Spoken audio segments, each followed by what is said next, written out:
ನೀವು ನನಗೆ ಪ್ರಶ್ನೆ ಒಂದು ನನಗೆ ಅವ್ರು ಸಾಹೇಬ್ರ ಪ್ರಶ್ನೆ ಕೇಳಿದ್ರು, ನಾವು ಕಾಂಗ್ರೆಸ್ ಸಾಹೇಬ್ ಕೇಳಿದ್ವಿ ಮತ್ತೆ ನಾವು ಬಿ ಜೆ ಪಿ ಅವ್ರಿಗೆ ಕೇಳಿ ಮರ ಅವ್ರ ಓಟ್ ಹಾಕವ್ರು, ಅವ್ರ ಮಂತ್ರಿ ಮಾಡೋರು, ಅವ್ರು ತೆಗೆಯವರು.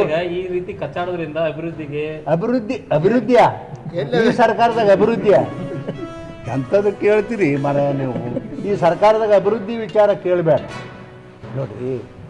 ಈ ಗ್ಯಾರಂಟಿ ಕೊಟ್ಟರು, ನಮ್ಮದೇನು ಗ್ಯಾರಂಟಿ ಬಗ್ಗೆ ತಪ್ಪು ಇದು ಏನಿಲ್ಲ, ಕೊಡಬಾರ್ದು ಅಂತೇನಿಲ್ಲ. ಆದ್ರೆ ಬಡವರಿಗೆ ಪಾಪ ಚಲೋ ಆಗ್ತದ. ಆದರೆ ನಿನ್ನ ಹತ್ತಿರ ನಿನಗೆ ನಡಿಲಕ್ಕೆ ತಾಕತ್ತಿಲ್ಲ, ನೀ ಗ್ಯಾರಂಟಿ ಕೊಡ್ತೀನಿ ಅಂದ್ರೆ ಹೆಂಗಪ್ಪ? ಆಮೇಲೆ ನೀನು ಡೆವಲಪ್ಮೆಂಟಿಗೆ ಏನು ಒಂದು ಕಲ್ಲು ಹಾಕಿದ್ರೆ, ಒಂದು ಪೂಜೆ ಮಾಡಿದ್ರೆ ಏನು ಕಾರ್ಯಕ್ರಮ ಆಗ್ತದ. ನೀನು ನನಗೇನು ಗೊತ್ತಿದ್ದಿಲ್ಲ ಅಂದ್ರೆ ನೀವು ಶಾಸಕ ಜವಾಬ್ದಾರಿ ನಿಭಾಯಿಸ್ತಿದ್ರು, ಸುಮ್ಮದಿರು ಎಲ್ಲರ ಜೊತೆ.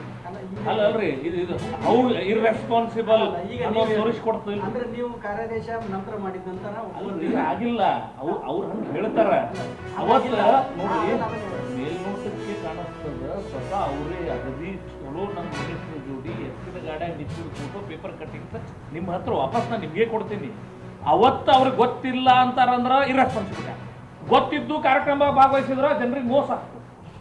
ಇದು ನಾನು ಫಸ್ಟ್ ಹೇಳ್ತೀನಿ, ನನಗೆ right no I don't know, ನಾನು ಸ್ಪಷ್ಟವಾಗಿ ಹೇಳ್ತೀನಿ. ಅವತ್ತು ಏನಿತ್ತು ಟೆಕ್ನಿಕಲ್ ಹುಡುಕಿ ನೋಡೋಣ, ಮಾಹಿತಿ ಸಿಗ್ತಿರೋಂಗನೆ will come back to you. ಆದ್ರೆ ಟ್ರೈ ಟು ಅಂಡರ್ಸ್ಟ್ಯಾಂಡ್, ಅವತ್ತು ಗೊತ್ತಿದ್ದು ಅವ್ರ ಕಾರ್ಯಕ್ರಮದಾಗ ಹತ್ತಿದ್ರು ಅಂದ್ರೆ ಇರ್ರೆಸ್ಪಾನ್ಸಿಬಲ್.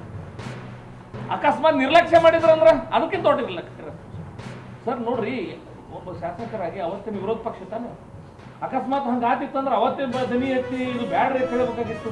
ಅವತ್ತು ಆ ಕಾರ್ಯಕ್ರಮದಾಗ ಕ್ರೆಡಿಟ್ ನೋಡೋಕೆ ನಂದೊಂದು ಪಾಲು ಬೇಕಂತ ಹೋಗಿದ್ರಿ. ಹಂಗ ಏನ್ ಹಂಗ ಹೆಂಗೋ ನಡೀತದೆ, ಅದೇನೇ ಹೇಳ್ತಾರಲ್ಲ. ಈಗ ನೀವು ಮತ್ತೆ ಅವರು ಒಂಥರ ವಕೀಲರು ತರ ವಾದ